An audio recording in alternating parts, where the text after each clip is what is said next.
Welcome to PR Made Easy. I have 5 public relations tips for you today. Whether you are a large business owner, a small business owner, or an entrepreneur, these are for you. So you're very welcome.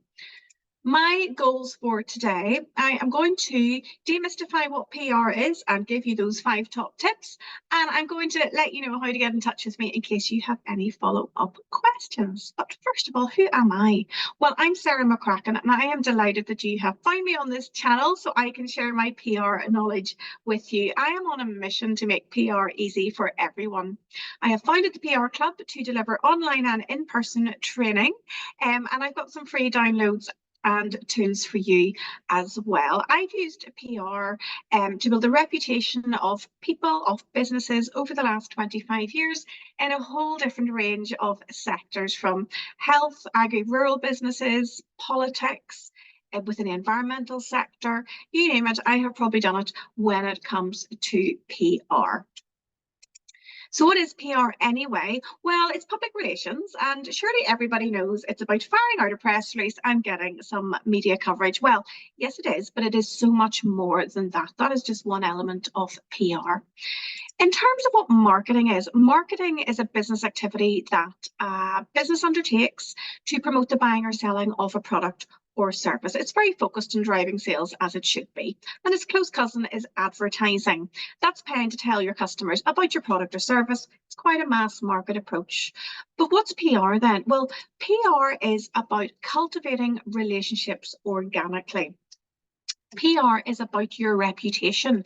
It's the result of what you do, what you say, and what others say about you. And it's about that organic profile building. PR is about building those strategic relationships between you and your audience, and you've got to keep your target stakeholders in mind at all times. And then by all this accumulation of effort, you're going to start to build your reputation. Now, the objectives, goals, and some tactics used by both PR and marketing teams may be closely related. I mean, social media is a great example of that. So PR and marketing approaches need to complement each other. It's not an either-or situation. And PR is essential because it will help you build that trust, credibility, and a positive image for your brand, ultimately influencing consumer perceptions and purchase decisions, which it's all about. I mean, imagine if one of your potential customers does a search for you and finds a media article that features you, or information about a conference or event that you have spoken at.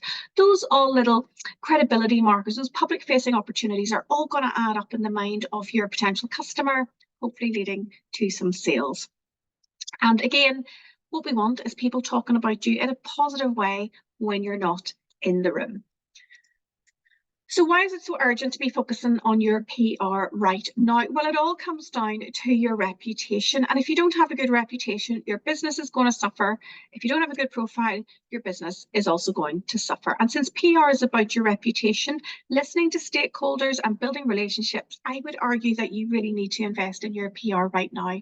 Now, when I'm talking about reputation, no amount of PR is going to save a shoddy reputation. So don't be thinking about that. Don't be thinking I can come along and spin stuff for you. That is not going to happen. It's about you being that brilliant business leader that you are and creating your reputation, your brand, your credibility off the back of the excellent products and services that you have on offer. So from working in PR for over 25 years, I found 5 reasons why people are failing in their PR approaches. And these reasons, these apply to large and small businesses alike. Please do not be sat there thinking that big organizations have it sussed. I can assure you that they don't. But the advantage that a smaller business owner has is that they can turn these feelings around very quickly and create that brilliant PR outcome for their business. So, first reason why PR fails is that business leaders and owners don't understand the benefits that PR done right can achieve.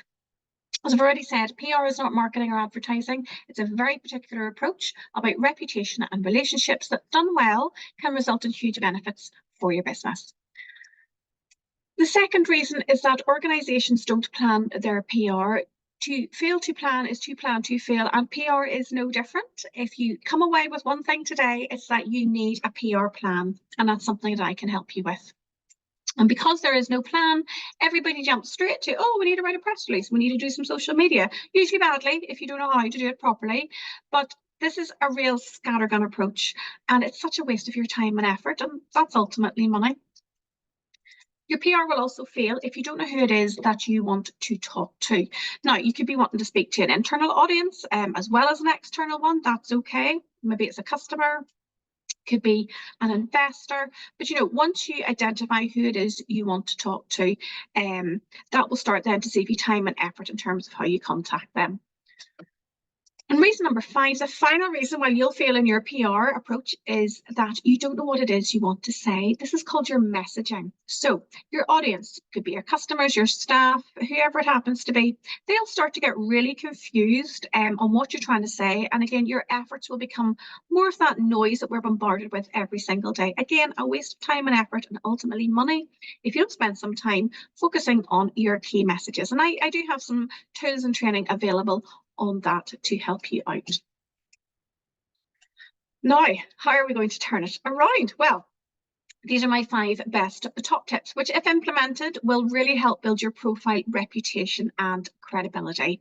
And like I've said, these apply to large and small businesses alike, whether you're in a startup phase or whether you're more established. Tip number 1, understand that PR is about your reputation and credibility. It is never too early to do PR for your business. Tip number 2 is get a plan in place. Make sure it aligns with your business goals so that you can enhance what you do. It's not an either or situation. Your PR plan needs to fit within your business plan and help you achieve your business goals. A key part of your plan is identifying your messaging. So your messages need to be a clear and concise summary of what you want your audience to see, hear, understand, and remember. And speaking of audiences, I can't emphasize this enough. Your audience is not the whole world. It is not the general public. It is specific to your business, your niche, your cause, wherever it is that you're working. If you can do some stakeholder mapping to map out who your audience is. And again, I have tools and training available on that. And you really need to know who your audience is in order to find them and engage with them. Which leads me on to tip number 5. This is the fun stuff. This is the best bit. This is where you write your press releases, pitch to go on podcasts, do your social media. And I have to emphasize, remember to focus on who your customers are, where they will be listening and what they will be reading, and then you need to meet them there. So remember, I'm here to help you. I am here on a mission to make PR easy for everyone, including you. And I have created an everything page, which you can get to via this QR code, and that lists out all my free resources as well as some instant access training options. But I've got 3 things to get you started. Now, first is a download of 101 things you need to know about PR. The one on the right-hand side are my 12 best tips for you to be brilliant in your next media interview. And the QR code there in the middle will take you straight to my instant access press release training. That's a low-cost option for you. And also, if you go back to my services page, you'll be able to see all the different options available should you wish to ask me any further questions. And speaking of questions, the best way to get in touch with me is through LinkedIn. So send me a connection request, let me know you've seen this presentation, and DM me with your questions, and I will do my best to help you. Thank you so much, and I look forward to working with you soon.